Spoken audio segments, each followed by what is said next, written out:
చేసిందంతా చేసి ఏం తెలియనట్టు నుంచున్నారు. అయ్యా నమస్కారం అయ్యా. అన్నా మీరేం కంగారు పడకండి, కనిపెట్టేద్దాం. ముందు షట్టర్ తీసింది ఎవరు? నేనే సార్. మిగతా డోర్లు ఓపెన్ చేసినప్పుడు డ్యామేజ్ జరిగిందా? అలాంటిదేం లేదు సార్. లోపలికి వచ్చాను, అలమారలో ఉన్న నగలు, పెట్టిలో ఉన్న నగలన్నీ ఏ ఒక్కటి లేవు సార్. ఏదో తప్పు జరిగిందని అర్థమయ్యింది. వెంటనే అయ్యగారికి ఫోన్ చేశాను. సీసీటీవీ ఫుటేజ్ చెక్ చేస్తాం. కొట్టు మూసేటప్పుడు కెమెరాలు ఆఫ్ చేస్తాం సార్. మంచిదే. మరి ఎందుకని ఈ కెమెరాలు తగిలించారు? కరెంటు బిల్లు పెరగకూడదు కదా, అందుకే. మీ అందరినీ ఒక్కొక్కరుగా విచారించాలి. మీలో ఎవరి మీద సందేహం లేదు, కానీ అందరి మీద సందేహపడుతున్నా. ఇప్పుడు ఎలా దొంగలు ఎలా పట్టుకుంటారు? కంగారు పడకండి, ఫారెన్సిక్ డిపార్ట్మెంట్ వాళ్ళు వస్తున్నారు, కనిపెట్టేద్దాం.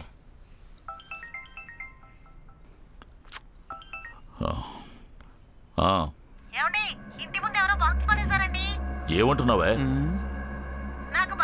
సరే వస్తున్నాను. భయపడక. ఏంటన్నా మొహం అదోలా ఉంది? ఒకసారి ఇంటికి వెళ్దాంరా. అలాగే అన్నా.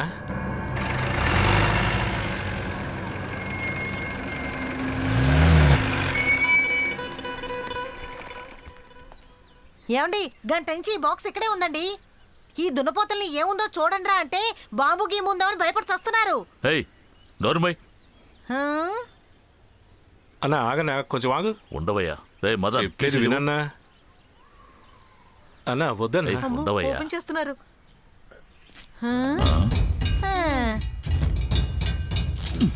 అన్నా వద్దన్నా, బాంబు ఉంటే పేలుతుంది. ఏముంది అందులో? వద్దన్నా. ఏంటి అదంతా రక్తంగా ఉంది?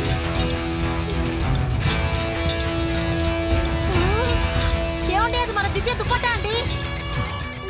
బిడ్డకి ఏమైందో ఏమిటో, కాళ్ళు చేతులు ఆడటం లేదు, ఏం చేయాలో అర్థం కావడం లేదు.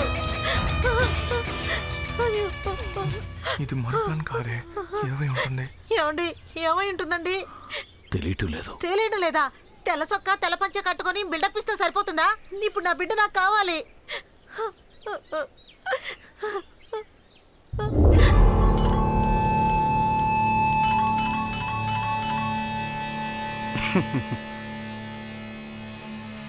రాయప్ప, నా మీద పగ తీర్చుకోవాలని నా షాప్నే దోచుకున్నావు కదరా.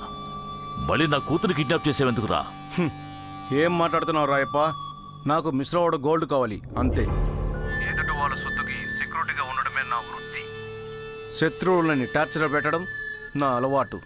అంతేగాని ఇలాంటి ర్యాబరీ, కిడ్నాపింగ్ నాకు అలవాటు లేదు. Hello sir, how to torture book రాయడంలో బిజీగా ఉన్నారు. మీరు కాస్త ఫోన్ పెట్టండి. Sir courier.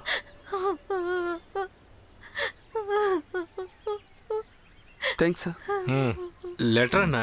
ఏంటో చదువు. ప్రియమైన అమ్మా నాన్నలకు, ప్లీజ్ నన్ను వెతక్కండి, అలాగే కంగారు పడకండి. నేను ప్రేమించిన వ్యక్తితో హ్యాపీగా ఉన్నాను. ఇట్లు మీ ప్రియమైన దివ్య. రోజుకి 4 సినిమాలు చూసినప్పుడే అనుకున్నానే ఇలాంటి భాగవతం ఏదో జరుగుద్దని. ఏంటి, దాన్ని ఎవరో కిడ్నాప్ చేశారని నా షట్టే పట్టుకున్నావు? ఇదేనా నీ పెంపకం? అవును, అమ్మాయిలు తప్పు చేస్తే అమ్మల మీద పడి ఏడవండి. మీరు పిల్లని పెంచడంలో మీకు కూడా బాగా ఉంది. అన్నా, అమ్మాయి లేచిపోయిందా లేదంటే కిడ్నాప్ చేశారా? నా నగల్ని దోచుకున్న వాణ్ణి, నా కూతుర్ని తీసుకెళ్లిన వాణ్ణి కనిపెట్టి ముక్కలు ముక్కలుగా నరికి కాకుడికి గద్దలకి వేస్తాను. అలాగే.